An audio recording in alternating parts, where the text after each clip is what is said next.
ನೇಮಕಾತಿಯಲ್ಲಿ ನಿಯಮಬಾಹಿರವಾಗಿ ಸೇರಿಸಲಾದ ರೈಟೆಕ್ ವಿಶ್ವವಿದ್ಯಾನಿಲಯದ ಕೃಷಿ ಪದವೀಧರರು ಹಾಗೂ BE ಬಯೋಟೆಕ್ನಾಲಜಿ ಪದವೀಧರದ ಅರ್ಹತೆಯನ್ನು ರದ್ದುಗೊಳಿಸಿ ಕರ್ನಾಟಕ ಕೃಷಿ ಸೇವೆಗಳ C&R ನಿಯಮಗಳನ್ನು ಕಟ್ಟುನಿಟ್ಟಾಗಿ ಜಾರಿಗೊಳಿಸುವ ಕುರಿತು ಹಾಗೂ ನಮ್ಮ ನ್ಯಾಯಸಮ್ಮತ ಬೇಡಿಕೆಗಳಿಗೆ ಈಡೇರಿಸುವ ಅನಿರ್ದಿಷ್ಟಾವಧಿ ಹೋರಾಟ ಮುಂದುವರಿಸುವ ಕುರಿತು ಇಲ್ಲಿ ನಡೆದಿದೆ. ಇಲ್ಲಿ ಕೃಷಿ ಮತ್ತು ಕೃಷಿ ಸಂಬಂಧಿತ ಪದವಿ ವಿದ್ಯಾರ್ಥಿಗಳು ಹಾಗೂ ಪದವೀಧರರು ಕೃಷಿ ವಿಶ್ವವಿದ್ಯಾನಿಲಯದ GKVK ಇವರ ವತಿಯಿಂದ ಅಲ್ಲಿಯೂ ಕೂಡ ನಡೀತದೆ. ಇದೇ ರೀತಿ ಅಲ್ಲಿಯೂ ರಿಕ್ರೂಟ್ಮೆಂಟ್ ಮಾಡುವಾಗ ಅಲ್ಲಿಯೂ ಕೂಡ ಬೇಕಾದಷ್ಟು ದೋಷಗಳಿದೆ. ಈ ರೀತಿಯ ಭ್ರಷ್ಟಾಚಾರ ಅಲ್ಲಿಯೂ ಕೂಡ ನಡೀತಾ ಇದೆ ಅಂತೇಳಿ ಈಗಾಗಲೇ ವಿದ್ಯಾರ್ಥಿಗಳು GKVKಯಲ್ಲೂ ನಡೆಸ್ತಿದ್ದಾರೆ. ಇದು ಒಂದು ಕಡೆ ಆಯಿತು. ಈಗಾಗಲೇ 84,000 ಹುದ್ದೆಗಳನ್ನು ನಾವು ಭರ್ತಿ ಮಾಡ್ತೀವಿ ಅಂತ ಸರ್ಕಾರ ಹೇಳಿ ಈಗಾಗಲೇ ಹೆಚ್ಚು ಕಡಿಮೆ 1 ವರ್ಷಗಟ್ಟಲೆ ಆಗ್ತಾ ಇದೆ. ಇಲ್ಲಿಯವರೆಗೂ ಅದರ ಪ್ರಾರಂಭನೇ ಆಗಿಲ್ಲ. ಸುಮಾರು 4 ಲಕ್ಷ ಹುದ್ದೆಗಳು ರಾಜ್ಯದಲ್ಲಿ ಖಾಲಿ ಹುದ್ದೆಗಳಿವೆ. ವಿದ್ಯಾರ್ಥಿಗಳು ವಯಸ್ಸು ಮುಗಿದು ಹೋಗ್ತಾ ಇದೆ, ಆದರೆ ಅವರ ಪರಿಸ್ಥಿತಿಯನ್ನು ಕೇಳೋರಿಲ್ಲ. ಆದರೆ ವಿಪರ್ಯಾಸ ಅಂತಂದರೆ ನೋಡಿ, ನೀಟ್ ಲೀಕ್ ವಿಷಯದಲ್ಲಿ ಇವತ್ತು ಜಂತರ್ ಮಂತರಲ್ಲಿ ಒಂದು ಉಪವಾಸ ಸತ್ಯಾಗ್ರಹ ಅದಾಯಿತು. ಈಗ ಅದಕ್ಕೆ ನಮ್ಮ ವಿರೋಧ ನಾವು ಯಾರೂ ವ್ಯಕ್ತಪಡಿಸಿಲ್ಲ. ಯಾಕೆ ಅಂತಂದರೆ ವಿದ್ಯಾರ್ಥಿಗಳಿಗೆ ಅನ್ಯಾಯ ಆದರೆ ಸರಿಪಡಿಸ್ತಕ್ಕಂಥವ್ರು ಯಾರು? ಆಡಳಿತ ಮಾಡುವವರೇ ಮಾಡಬೇಕು. ಅಲ್ಲಿ ಕೇಂದ್ರ ಸರ್ಕಾರ ಅದರ ಮೆಷರ್ಸನ್ನು ತಗೊಂಡು ಸುಮಾರು ವಿದ್ಯಾರ್ಥಿಗಳಿಗೆ ಅವರ 1 ವರ್ಷ ಹಾಳಾಗಬಾರ್ದು, ತಕ್ಷಣ ಮರುಪರೀಕ್ಷೆಯನ್ನು ಮಾಡಿದರು. ವಿದ್ಯಾರ್ಥಿಗಳಿಗೆ ರಿಸಲ್ಟನ್ನು ಕೊಟ್ಟರು. ಈಗಾಗಲೇ 19ನೇ ತಾರೀಕೆ ರಿಸಲ್ಟ್ ಬಂದ ಮೇಲೆ ಇಡೀ ದೇಶಾದ್ಯಂತ ಯಾವ ವಿದ್ಯಾರ್ಥಿಗಳು ನೀಟ್ನಲ್ಲಿ ಪಾಸಾಗಿದ್ದಾರೆ ಅವರೆಲ್ಲರೂ ವಿಜೃಂಭಿಸ್ತಿದ್ದಾರೆ. ಆದರೆ ಹಿಂದೆ ಆದ ಕೆಲವು ಘಟನೆಗಳನ್ನು ಇಟ್ಕೊಂಡು ಕೆಲವರು ವಿದ್ಯಾರ್ಥಿಗಳ ಪರವಾಗಿ ಹೋರಾಟಕ್ಕೆ ಇಳಿದ್ರು. ಆದರೆ ಅಲ್ಲಿ ವಿದ್ಯಾರ್ಥಿಗಳು ಮಾಯವಾಗೋದ್ರು. ವಿದ್ಯಾರ್ಥಿಗಳ ಈ ಹೋರಾಟವನ್ನು ರಾಜಕೀಯ ಪಕ್ಷಗಳು ಹೈಜಾಕ್ ಮಾಡಿಕೊಂಡ್ಬಿಟ್ವು.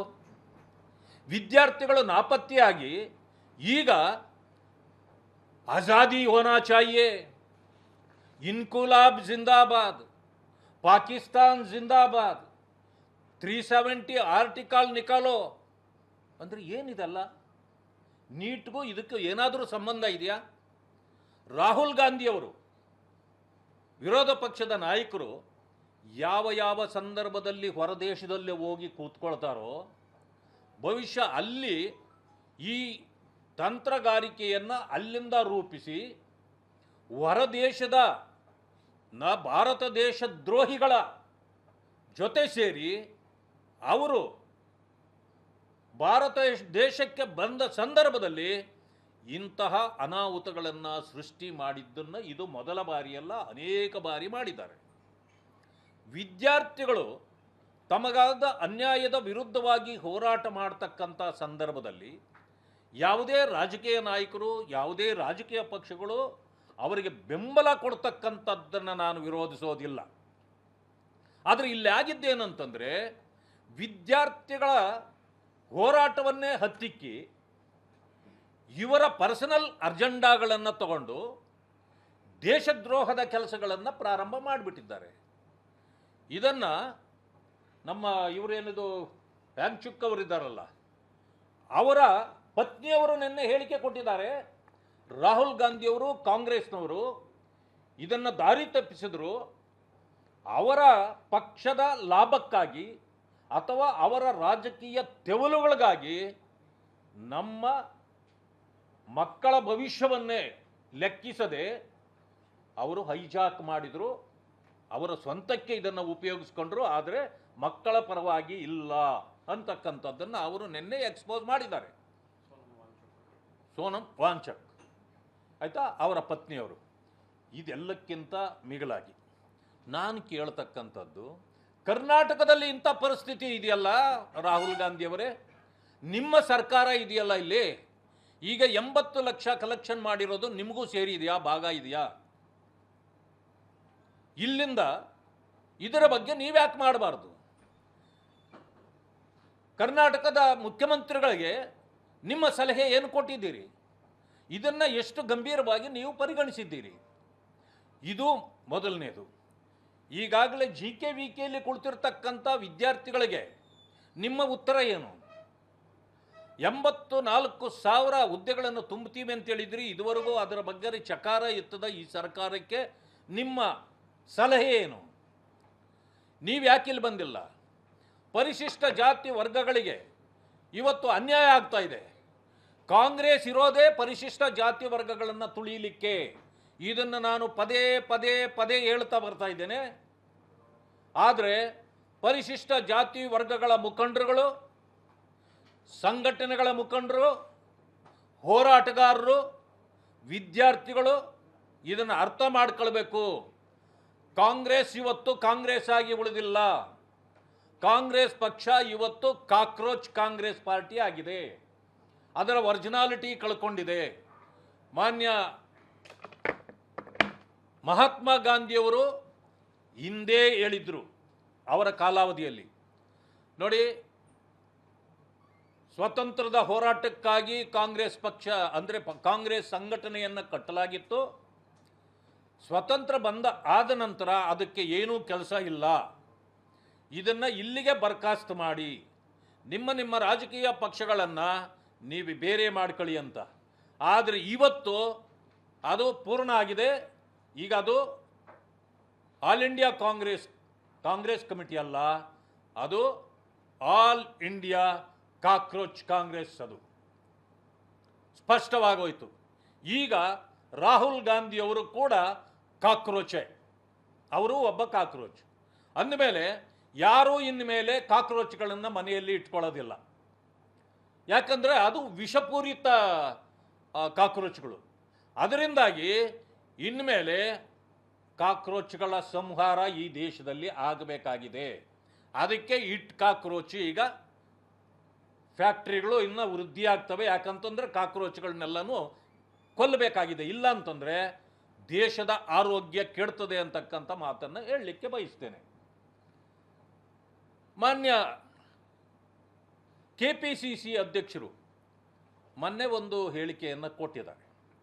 ನಾವು ಹಲವಾರು ಬಾರಿ ಎಚ್ಚರಿಕೆಯನ್ನು ಕಾಂಗ್ರೆಸ್ಗೆ ಮತ್ತು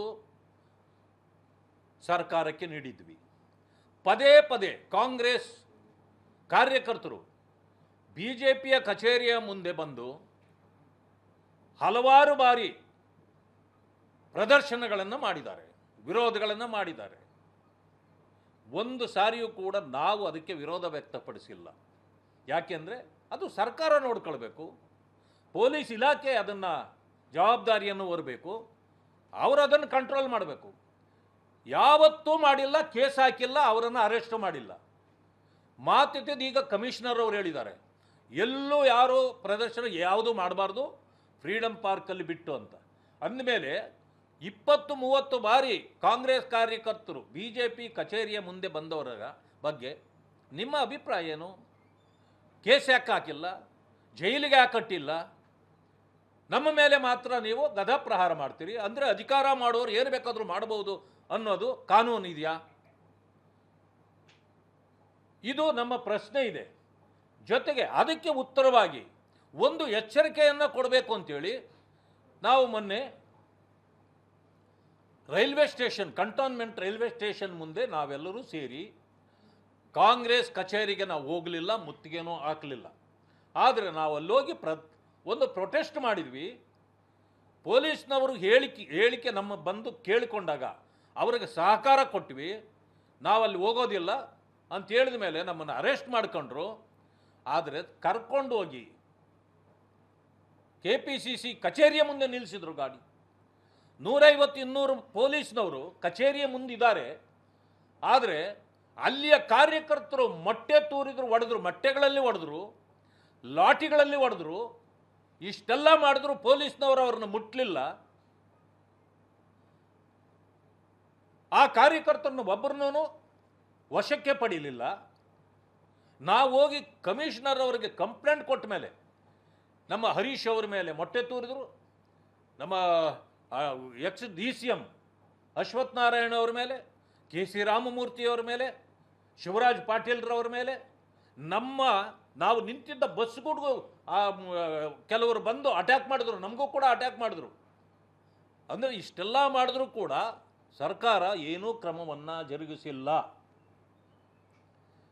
ಮಿಗಿಲಾಗಿ KPCC ಅಧ್ಯಕ್ಷರು ಒಂದು ಮಾತನ್ನು ಹೇಳ್ತಾರೆ, ಅವರೇ ಮೊಟ್ಟೆಗಳಲ್ಲಿ ಹೊಡೆದ್ರು. ನಾವು ಅಲ್ಲಿ ಬರೋವಂಥ ಪರಿಸ್ಥಿತಿಯಲ್ಲೇ ಇರಲಿಲ್ಲ, ಮೊಟ್ಟೆಗಳಲ್ಲಿ ಹೊಡೆದ್ರು, ಅದಕ್ಕೆ ನಮ್ಮವರು ಕೂಡ ರಿಟಾಲಿಯೇಟ್ ಮಾಡಿ ಮೊಟ್ಟೆಗಳಲ್ಲಿ ಹೊಡೆದಿದ್ದಾರೆ. ಏನು ಹರಿಪ್ರಸಾದ್ ಸಾಹೇಬ್ರೆ, ನಿಮ್ಮ ಈ ಬಾಲಿಶ ಹೇಳಿಕೆ ಆ KPCC ಸ್ಥಾನಕ್ಕೆ ನೀವು ಯೋಗ್ಯ ನಾಯಕರು ಅಂತ ಏನಾದರೂ ಯಾರಾದರೂ ಅಂದ್ಕೊಳ್ತಾರ? ಇಂಥ ಹೇಳಿಕೆಗಳನ್ನು ನೀವು ಕೊಡ್ತಿರಲ್ಲ. ನಿಮ್ಮ ಬಗ್ಗೆ ನಮಗೆಲ್ಲ ಇದ್ದ ಗೌರವನ ನೀವು ಕಳ್ಕೊಂಡು ಬಿಟ್ರಿ. ಅಲ್ಲ, ನಿಮ್ಮದು ಏನು ನಾನು ಅಂದ್ಕೊಳ್ತೇನೆ, ನಾನು ನಿನ್ನೆವರೆಗೆ ಅದು ಪರಿಸ್ಥಿತಿಯಲ್ಲೇ ಇರಲಿಲ್ಲ, ಮೊಟ್ಟೆಗಳಲ್ಲಿ ಹೊಡೆದ್ರು, ಅದಕ್ಕೆ ನಮ್ಮವರು ಕೂಡ ರಿಟಾಲಿಯೇಟ್ ಮಾಡಿ ಮೊಟ್ಟೆಗಳಲ್ಲಿ ಹೊಡೆದಿದ್ದಾರೆ. ಏನು ಹರಿಪ್ರಸಾದ್ ಸಾಹೇಬ್ರೆ, ನಿಮ್ಮ ಈ ಬಾಲಿಶ ಹೇಳಿಕೆ ಆ KPCC ಸ್ಥಾನಕ್ಕೆ ನೀವು ಯೋಗ್ಯ ನಾಯಕರು ಅಂತ ಏನಾದರೂ ಯಾರಾದರೂ ಅಂದ್ಕೊಳ್ತಾರ?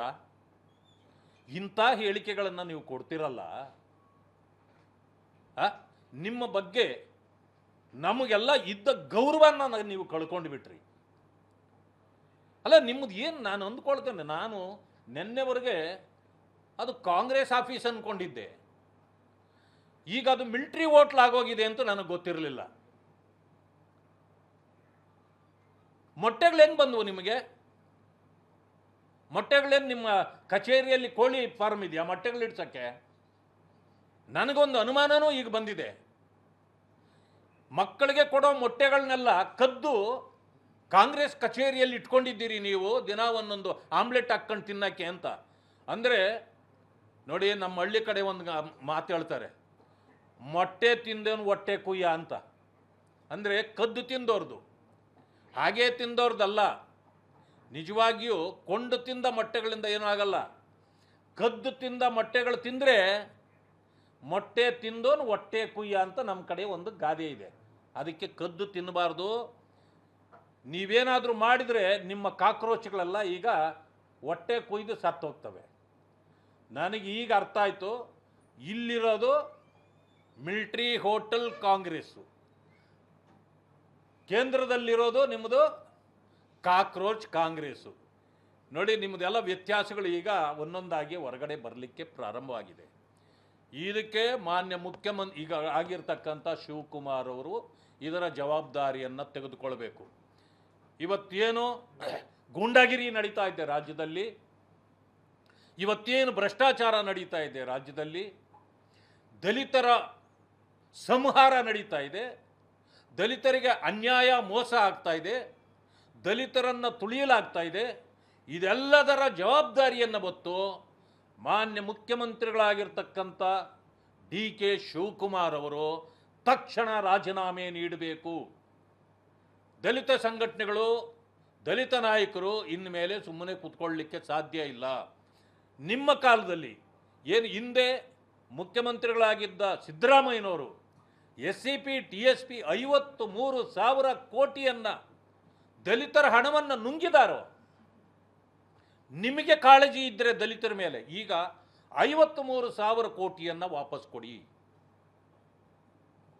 ಈಗ KPSCಯಲ್ಲಿ ಬ್ಯಾಕ್ಲಾಗ್ ಹುದ್ದೆಗಳನ್ನು ಪರೀಕ್ಷೆ ಇಲ್ಲದೆ ತುಂಬತಕ್ಕಂಥದ್ದಕ್ಕೆ ಈಗ ಹಣ ಪಡೆದು ಅವರ ಸೆಲೆಕ್ಷನ್ ಮಾಡಲಾಗಿದೆ.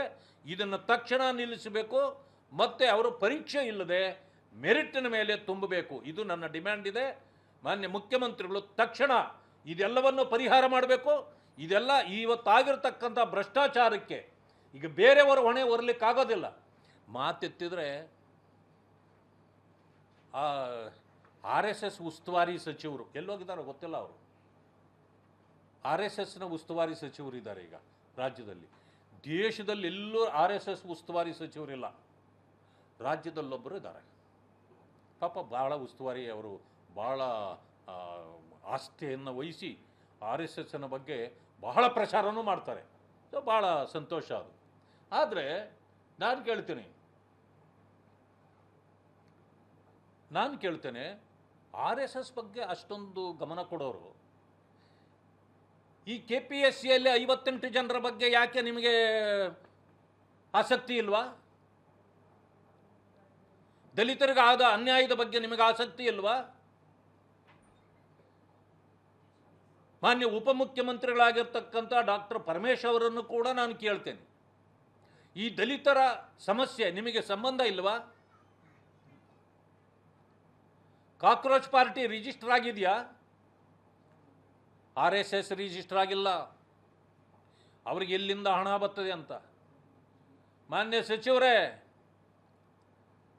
ದೇಶದಲ್ಲಿ ಜಂತರ್ ಮಂತರ್ನಲ್ಲಿ ಬಿರಿಯಾನಿ ತಿಂತಾವ್ರಲ್ಲ, ಅವ್ರಿಗೆಲ್ಲಿಂದ ಹಣ ಬರುತ್ತೆ ಹೇಳ್ರಿ ಮೊದಲು. ಎಲ್ಲಿಂದ ಪಿಜ್ಜಾ ಬರುತ್ತೆ ಹೇಳಿ ಮೊದಲು. ಯಾವ ದೇಶದಿಂದ ಹಣ ಬರುತ್ತೆ ಹೇಳಿ ಮೊದಲು. ಗೃಹ ಸಚಿವರಲ್ವ ತಾವು?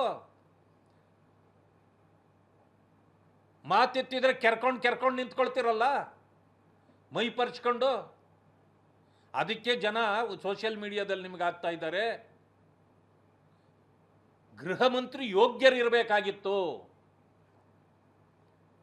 ಯೋಗ್ಯ ಗೃಹ ಸಚಿವರು ಆಗದಿದ್ದಕ್ಕೆ ಅವರು ಸಮಸ್ಯೆಗಳನ್ನು ಬದಿಗಿಟ್ಟು ಪ್ರಚಾರದ ಗೀಳಿಗಾಗಿ ಕೇವಲ ಅವರು ಬೆಳಗ್ಗೆಯಿಂದ ಸಂಜೆವರೆಗೆ RSSನ ಗುಣಗಾನ ಮಾಡ್ಕೊಂಡೇ ಕುಳಿತಿದ್ದಾರೆ. ಯಾಕಂದರೆ ಅನುಭವವಿಲ್ಲದ ಕಾರಣ ಹೋಮ್ ಡಿಪಾರ್ಟ್ಮೆಂಟನ್ನು ಇವರು ಹ್ಯಾಂಡಲ್ ಮಾಡೋಕ್ಕೆ ಗೊತ್ತಾಗ್ತಾ ಇಲ್ಲ ಅವರಿಗೆ. ಹೋಗಲಿ, ಒಂದು 15 ದಿವಸ ಎಲ್ಲಾದರೂ ಟ್ರೈನಿಂಗ್ ಆದರೂ ಹೋಗಿ ಬನ್ನಿ, ಆ ಕೆಲಸ ಮಾಡಿ. ಟ್ರೈನಿಂಗೂ ಇಲ್ಲದೆ ಏನೂ ಇಲ್ಲದೆ ಬಂದಲ್ಲಿ ಕುತ್ಕೊಬಿಟ್ಟು ಕೆಲಸ ಮಾಡೋಕ್ಕಾಗದೆ ಬೇರೆ ಬೇರೆ ವಿಷಯಗಳನ್ನ ತಗೊಳ್ತಿರಲ್ಲ. ಹೋಗಲಿ, ದಲಿತರ ವಿಷಯಗಳು ತಗೊಳ್ಳಿ. ಏನೇನು ಅನಾಹುತಗಳಾಗ್ತಾ ಇದೆ, law and order situation totally ಮುಗಿದೋಗ್ಬಿಟ್ಟಿದೆಯಲ್ಲ ಕರ್ನಾಟಕದಲ್ಲಿ.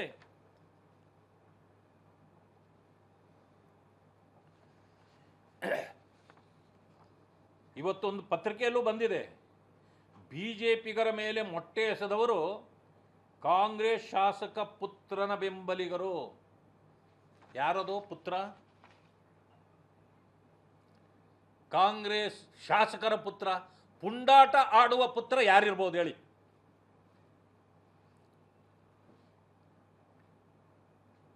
ಬಹಳ ಚೆನ್ನಾಗಿ ಗೊತ್ತಾಗುತ್ತೆ. Ex youth Congress president. ಪುಂಡಾಟದ ಪುತ್ರ, ಶಾಸಕರ ಪುಂಡಾಟದ ಪುತ್ರ ಇರೋದೇ ಹೆಚ್ಚು ಕಡಿಮೆ ಹೇಳಿದ ತಕ್ಷಣ ಗೊತ್ತಾಗೋದು ಒಬ್ಬರೇ. ಮೊಟ್ಟೆ ಖರೀದಿ ಮಾಡಿಬಿಟ್ರಂತೆ. ಖರೀದಿ ಯಾಕೆ ಮಾಡಿದ್ರಿ? ಮಕ್ಕಳದು ಕದ್ದಿದ್ದು ಎಲ್ಲಿಟ್ರಿ? ಮಕ್ಕಳ ಮೊಟ್ಟೆಗಳ ಕದ್ದಿದ್ದು ಎಲ್ಲಿಟ್ಟಿದ್ದೀರಿ? ಮಾನ್ಯ ಹರಿಪ್ರಸಾದ್ ಅವರು ಒಂದು ಬಾಲೀಶ ಹೇಳಿಕೆ ಕೊಟ್ಟು ಆ ಕಾಂಗ್ರೆಸ್ಸಿನ ಮರ್ಯಾದೆ ಗೌರವ ಏನಿತ್ತಲ್ಲ ಅದೆಲ್ಲ ತೆಗೆದುಬಿಟ್ರು. ಅವರು ರಾಜ್ಯದ ಜನರ ಕ್ಷಮೆ ಯಾಚನೆ ಮಾಡಬೇಕು. ಈ ಜವಾಬ್ದಾರಿ ಸ್ಥಾನದಲ್ಲಿದ್ದು ಇಂಥ ಬಾಲಿಶ ಹೇಳಿಕೆಗಳನ್ನು ಕೊಡೋದ್ರ ಬದಲು ಅವರು ರಾಜೀನಾಮೆ ಕೊಟ್ಟು ರಾಜಕೀಯ ಸನ್ಯಾಸ ತೆಗೆದುಕೊಳ್ಳೋದು ಸೂಕ್ತ ಅಂತೇಳಿ ನಾನು ಹೇಳಲಿಕ್ಕೆ ಬಯಸ್ತೇನೆ. ಪತ್ರಿಕಾ ಸ್ನೇಹಿತರಿಗೆ ನನ್ನ ನಮಸ್ಕಾರಗಳು. 7/10/2024 ಒಂದು ಅಧಿಸೂಚನೆಯನ್ನು ಕರ್ನಾಟಕ ಲೋಕ ಸೇವಾ ಆಯೋಗ ಪ್ರಕಟಣೆ ಮಾಡಿದೆ. ಸುಮಾರು 400 ಹುದ್ದೆಗಳನ್ನು ಭರ್ತಿ ಮಾಡ್ತಕ್ಕಂಥ ಕೆಲಸವನ್ನು ಅವರು ಮಾಡಿದ್ದಾರೆ. 342 ಸಾಮಾನ್ಯ, 58 ನೇಮಕಾತಿಗಳು, ಇವು ಬ್ಯಾಕ್ಲಾಗ್ ನೇಮಕಾತಿಗಳು ಅಂತಕ್ಕಂಥದ್ದನ್ನು ಈಗಾಗಲೇ ಅವರು ಪ್ರಕಟ ಮಾಡಿದ್ದಾರೆ. ಆದರೆ ಇದು ಪಶುವೈದ್ಯ ಆಕೆಯ ಇದು ಇಲಾಖೆಯಲ್ಲಿ ಮಾಡಿರ್ತಕ್ಕಂಥ. ನನಗೆ ಬಂದ ಮಾಹಿತಿ ಪ್ರಕಾರ ಈ ನೇಮಕಾತಿಗಳು 58 ಬ್ಯಾಕ್ಲಾಗ್ ಏನಿದೆ ಪರಿಶಿಷ್ಟ ಜಾತಿ ವರ್ಗಗಳಿಗೆ ಕೊಡ್ತಕ್ಕಂಥ ಈ ನೇಮಕಾತಿಗಳು ಇನ್ನು 71 ಆಗಿ ಬ್ಯಾಲೆನ್ಸ್ ಇದೆ. These are all backlogs. 342ಕ್ಕೆ ನೀವು ಎಕ್ಸಾಮ್ ಮಾಡ್ಬೋದು, ಇಂಟರ್ವ್ಯೂ ಮಾಡ್ಬೋದು. ಆದರೆ ಈ ಮೀಸಲಾತಿಯಲ್ಲೇ ಒಂದು ಸರ್ಕಾರದ ಆದೇಶ ಇದೆ. ಆ ಸರ್ಕಾರದ ಆದೇಶ ಏನಂತಂದರೆ, ಬ್ಯಾಕ್ಲಾಗ್ ಹುದ್ದೆಗಳಿಗೆ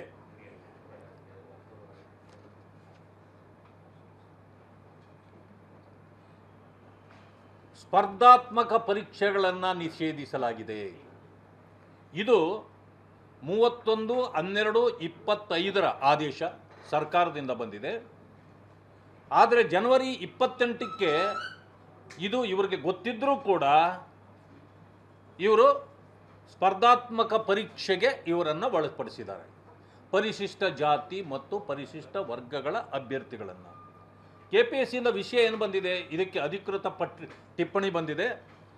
ಈ ಟಿಪ್ಪಣಿಯನ್ನು ಒಂದು ಮೇಲೆ ಇದನ್ನು ವಿಷಯ ಮಾತ್ರ ಓದ್ತೇನೆ. KPSC ಅಧಿಸೂಚಿಸಿರುವ ಪಶುಪಾಲನಾ ಮತ್ತು ಪಶುವೈದ್ಯ ಸೇವಾ ಇಲಾಖೆಯಲ್ಲಿನ 400 ಪಶುವೈದ್ಯಾಧಿಕಾರಿ ಹುದ್ದೆಗಳಲ್ಲಿನ 52 SC/ST ಅಂದರೆ 58 SC/ST ಬ್ಯಾಕ್ಲಾಗ್ ಹುದ್ದೆಗಳ ಸ್ಪರ್ಧಾತ್ಮಕ ಪರೀಕ್ಷೆಗಳನ್ನು ರದ್ದುಗೊಳಿಸಿ ಬ್ಯಾಕ್ಲಾಗ್ ನೇಮಕಾತಿ ನಿಯಮದ ಪ್ರಕಾರ ನೇಮಕಾತಿ ಮಾಡಿಕೊಳ್ಳುವ ಬಗ್ಗೆ. ಅಂದರೆ ಈ 58 ಹುದ್ದೆಗಳಿಗೆ ಈ ಸ್ಪರ್ಧಾತ್ಮಕ ಪರೀಕ್ಷೆ ನಡೆಸಬಾರದು, ಅವುಗಳನ್ನು ಹುದ್ದೆಗಳನ್ನು ಭರ್ತಿ ಮಾಡಿಕೊಳ್ಬೇಕು ಅನ್ನೋದು ಸರ್ಕಾರದ ಆದೇಶ. ಇದು ಕರ್ನಾಟಕ ಸರ್ಕಾರದ ಆದೇಶ ಈಗಿದ್ದರೂ ಕೂಡ KPSC ಏನು ಮಾಡಿದೆ, ಈ 342 + 58 400 ಹುದ್ದೆಗಳನ್ನು ಭರ್ತಿ ಮಾಡುವಾಗ ಸ್ಪರ್ಧಾತ್ಮಕ ಪರೀಕ್ಷೆ ಅವ್ರಿಗೂ ಇಟ್ಟಿದ್ದಾರೆ. ಯಾಕೆ ಅಂತಂದರೆ ಅವರಿಂದ ಈಗಾಗಲೇ ಸೋಷಿಯಲ್ ಮೀಡಿಯಾದಲ್ಲಿ ನೀವು ನೋಡಿದ್ದೀರಿ, ಇದನ್ನು ಕೆಲವು ವಿದ್ಯಾರ್ಥಿಗಳು ಇದನ್ನು ರೆಕಾರ್ಡ್ ಕೂಡ ಮಾಡ್ಕೊಂಡಿದ್ದಾರೆ. ಒಂದೊಂದು ಹುದ್ದೆಗೆ 80 ಲಕ್ಷ ರೂಪಾಯಿನಂತೆ ನಮ್ಮಿಂದ ಹಣ ಪಡೆದಿದ್ದಾರೆ ಅಂತಕ್ಕಂಥ ಈಗ ದೊಡ್ಡ ಆಪಾದನೆ ಇದೆ. ಈ ರೀತಿಯ ಆಪಾದನೆಗೆ ಸರ್ಕಾರದ ಉತ್ತರ ಏನು ಅಂತಕ್ಕಂಥದ್ದು ನನ್ನ ಪ್ರಶ್ನೆ. ಎಲ್ಲರಿಗೂ ಅವ್ರಿಗೂ ಬೇರೆ ಬೇರೆ ಇರ್ಬೋದು. ಈಗ SC/STಗಳದ್ದು ನಮಗೆ ಸಿಕ್ಕಿರ್ತಕ್ಕಂಥದ್ದು ಮೊನ್ನೆ ಈಗಾಗಲೇ 80 ಲಕ್ಷ ಅಂತೇಳಿ ಬಂದಿದೆ. ಎಲ್ಲದರಲ್ಲೂ ಇದೆ, ನೀವು ಈಗಾಗಲೇ ನಿಮ್ಮ ಪ್ರಶ್ನಲ್ಲೂ ಕೂಡ ಇದು ಬಂದಿದೆ. ಆದರೆ ಇದು ಕಾನೂನು ಬಾಹಿರವಾಗಿಯೂ ಮಾಡಿದ್ದಾರೆ. ಬ್ಯಾಕ್ಲಾಗನ್ನು ನೀವು ಸ್ಪರ್ಧಾತ್ಮಕ ಪರೀಕ್ಷೆಗಳ ಮೂಲಕ ತಗೊಳ್ಳಂಗೇ ಇಲ್ಲ. ಆದರೂ ನಿಮಗೆ ಯಾರು ಅಧಿಕಾರ ಕೊಟ್ಟರು? ಸರ್ಕಾರದ ಆದೇಶವೇ, ಅದು ತುಂಬ ದೂರದಲ್ಲ, 31/12/25 ಬಂದಿದೆ. ಅದಾದಮೇಲೆ ನೀವು ಸ್ಪರ್ಧಾತ್ಮಕ ಪರೀಕ್ಷೆಗಳನ್ನು ನೀವೇ ಏರ್ಪಡಿಸಿದ್ದೀರಿ ಜನವರಿ 8ರಲ್ಲಿ 26ಕ್ಕೆ. ಇದು ಒಂದು ಕಡೆ. ಆದರೆ ಮತ್ತೊಂದು ಕಡೆಯಿಂದ ನೋಡಿ, ಗೋಲ್ಡ್ ಮೆಡಲ್ ತಗೊಂಡಿದ್ದಾರೆ ಕಾಲೇಜುಗಳಲ್ಲಿ. ಕೆಲವು ವಿದ್ಯಾರ್ಥಿಗಳು ಗೋಲ್ಡ್ ಮೆಡಲ್ ತಗೊಂಡಿದ್ದರೂ ಕೂಡ ಅಂಥವರು ಇಲ್ಲಿ ಸೆಲೆಕ್ಟ್ ಆಗಲ್ಲ. ಆಮೇಲೆ ಚೇರ್ಮನ್ರ ನಿಕಟ ಸಂಬಂಧಿ Suguresh Jaka, Kamadhenu veterinary college boys hostel, Hebbal, Bengaluru 24, ಇವರು ಅಲ್ಲಿ ಸಂಪೂರ್ಣ ಕಡಿಮೆ ಮಾರ್ಕ್ಗಳು ತಗೊಂಡು ಅನೇಕ ಬಾರಿ ಫೇಲ್ ಆಗಿರೋರು ಇಲ್ಲಿ 456.750 ಮಾರ್ಕ್ ತಗೋತಾರೆ ಇವರು. ಅಂದರೆ ಅವರ ಚೇರ್ಮನ್ಗೆ ಯಾರು ನಿಕಟ ಸಂಬಂಧಿಕರು ಇರ್ತಾರೋ ಅಂಥವರು ಇಲ್ಲಿ ಏನೋ ಈ ಪಟ್ಟಿಯಲ್ಲಿ ಸೆಲೆಕ್ಷನ್ ಆಗಿದೆ. ಈ ಎಲ್ಲ ಪಟ್ಟಿಯಲ್ಲೂ ಕೂಡ ಫೇಲ್ ಆಗಬೇಕಾದವರು ಪಾಸ್ ಆಗಿದ್ದಾರೆ, ಪಾಸ್ ಆಗಬೇಕಾದವರು ಫೇಲ್ ಆಗಿದ್ದಾರೆ. ಹೌದೌದು. ಹೀಗೆ ಅನೇಕರು ಈ ರೀತಿ ಸ್ವಜನ ಪಕ್ಷಪಾತವೂ ಇದರಲ್ಲಾಗಿದೆ. ಅದಾದ ಮೇಲೆ ಯಾರು ಹಣ ಕೊಟ್ಟಿದ್ದಾರೆ ಅಂಥವರನ್ನು ಮಾತ್ರ ಸೆಲೆಕ್ಟ್ ಮಾಡಲಾಗಿದೆ, ಕೊಡಲಾರದವರನ್ನು ಫೇಲ್ ಮಾಡಿ ಇದರಲ್ಲಿ ಇಡಲಾಗಿದೆ. ಈ ಕಾರಣದಿಂದ ಈ ತಕ್ಷಣ ಈ ಒಂದು ನೋಟಿಫಿಕೇಷನ್ನಲ್ಲಿ ಆಗಿರ್ತಕ್ಕಂಥ 400 ಅಭ್ಯರ್ಥಿಗಳ ಸೆಲೆಕ್ಷನ್ನು ಕೂಡ ತಕ್ಷಣ ಸರ್ಕಾರ ತಡೆ ಹಿಡಿಬೇಕು, ಮತ್ತು ಅದು ಎಕ್ಸಾಮ್ ಮಾಡಬೇಕು. SC ಮತ್ತು ST ಅಭ್ಯರ್ಥಿಗಳಿಗೆ ಯಾವುದೇ ಕಾರಣಕ್ಕೂ ಕೂಡ ಸ್ಪರ್ಧಾತ್ಮಕ ಪರೀಕ್ಷೆಯನ್ನು ಮಾಡುವಂತಿಲ್ಲ, ಅವರನ್ನು ಮೆರಿಟ್ ಮೇಲೆ ಅವರನ್ನು ಸೆಲೆಕ್ಟ್ ಮಾಡಬೇಕಾಗಿದೆ. ಇದು ಸರ್ಕಾರದ ಅಧಿಸೂಚನೆಯೇ ಇದೆ ಅಂತಕ್ಕಂಥದ್ದನ್ನು ತಮ್ಮ ಗಮನಕ್ಕೆ ನಾನು ತರಲಿಕ್ಕೆ ಬಯಸ್ತೇನೆ. ಇದು KPSCಯ ಗೋಟಾಲ ಆಯಿತು. ಇನ್ನೊಂದು ಕಡೆ ಈಗಾಗಲೇ ನಾನು ಅಲ್ಲಿ ಹೊರಟಿದ್ದೇನೆ. ಮಧ್ಯರಾತ್ರಿ ಒಂದು ವಿಡಿಯೋ ಬಿಡುಗಡೆ ಮಾಡಿದ್ದಾರೆ. ಏನು ನೀಟ್ ಪರೀಕ್ಷೆಗೆ ಸಂಬಂಧಪಟ್ಟಲ್ಲಿ ನಾವು ಫಾಸ್ಟ್ ಟ್ರ್ಯಾಕ್ ಕೋರ್ಟನ್ನು ಕೂಡ ಮಾಡ್ತೀವಿ ಮತ್ತು ಯಾವುದೇ ರೀತಿಯಲ್ಲೂ ಕೂಡ ಸಮಸ್ಯೆ ಆಗದಂತೆ ನೋಡ್ಕೊತೀವಿ ಅಂತ. ಈ ಬಗ್ಗೆ ಏನಿದೆ? ಭಾಳ ಒಳ್ಳೆಯ ಸಂತೋಷದ ಸಂಗತಿಯನ್ನು ಕೊಟ್ಟಿದ್ದಾರೆ. ಅವ್ರು ಹೇಳಿದ್ದಾರೆ ಸುಮಾರು 22 ಲಕ್ಷ ನೀಟ್ ಪರೀಕ್ಷೆ ಬರೆದಿರ್ತಕ್ಕಂಥ ವಿದ್ಯಾರ್ಥಿಗಳು ಪಾಸಾಗಿ ಇವತ್ತು ಅವರು ಸಂತೋಷದಿಂದ ಇದ್ದಾರೆ. ಅವರಿಗೆ 1 ವರ್ಷಗಳ ಕಾಲ ತೊಂದರೆ ಆಗಬಾರ್ದು ಅನ್ನೋ ಕಾರಣಕ್ಕೆ ನಾವು ಅವರನ್ನು ತಕ್ಷಣ ಪರೀಕ್ಷೆಯನ್ನು ಮಾಡಿಸಿ ರಿಸಲ್ಟನ್ನು ಕೊಟ್ಟಾದ ಮೇಲೆ ಸಮಸ್ಯೆಗಳು ಇವೆ. ನಾನು ಆ ಸಮಸ್ಯೆಗಳಿಲ್ಲ ಅಂತ ಹೇಳೋದಿಲ್ಲ. ಅದಕ್ಕೆ ನಾನು ಈಗಾಗಲೇ ತೀವ್ರತರದ ಒಂದು ಇದನ್ನು ಕಾನೂನನ್ನು ತರ್ತೇನೆ. 5 ಫಾಸ್ಟ್ ಟ್ರ್ಯಾಕ್ ಕೋರ್ಟ್ಗಳನ್ನು ಮಾಡ್ತೇನೆ, ಅವರಿಗೆ ಪರಿಹಾರಗಳನ್ನು ಕೊಡ್ತಕ್ಕಂಥದ್ದನ್ನು ಮಾಡ್ತೇನೆ. ಅಂದರೆ ಎಲ್ಲಕ್ಕೂ ಒಪ್ಪಿಗೆ ಇದೆ.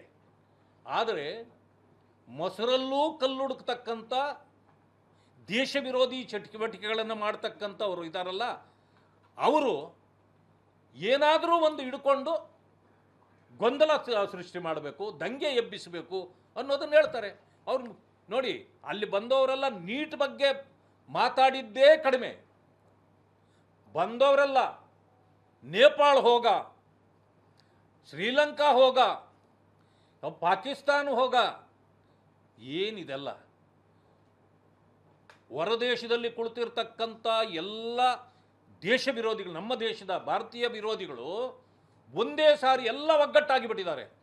ಏನಂದರೆ ಪ್ರಾಬ್ಲಮ್ ಏನಂತಾರೆ, 65 ವರ್ಷಗಳ ಕಾಲ ಈ ದೇಶ ಆಳಿದ ಕಾಂಗ್ರೆಸ್ ಬಗ್ಗೆ ಯಾರಿಗೂ ಈಗೆಲ್ಲ ಮರ್ತೋಗ್ಬಿಟ್ಟಿದ್ದಾರೆ. ಅವರು ಮಾಡಿದ ಗೋಟಾಲಗಳೆಲ್ಲ ಲಕ್ಷಾಂತರ ಕೋಟಿಗಳು ಲೂಟಿ ಮಾಡಿದಾಗ ದೇಶವೇ ಅವರ ವಿರುದ್ಧ ಇತ್ತು.